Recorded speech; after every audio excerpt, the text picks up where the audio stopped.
Après une lecture approfondie du rapport de l'expert technique, le syndic organise une réunion avec celui-ci afin de lui faire part de ses impressions.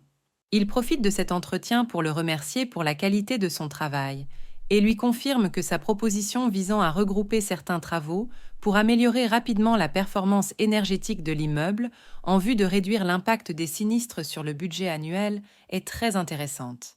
Cependant, l'expert technique, conscient des implications financières de sa recommandation, lui précise que cela suppose des investissements financiers importants et qu'il lui faudra dès lors trouver des solutions de financement adaptées.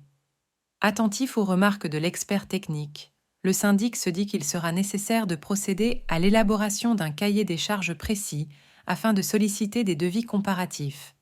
L'expert technique ajoute que certains travaux nécessitent des autorisations administratives et que l'obtention de ces autorisations peut s'avérer chronophage.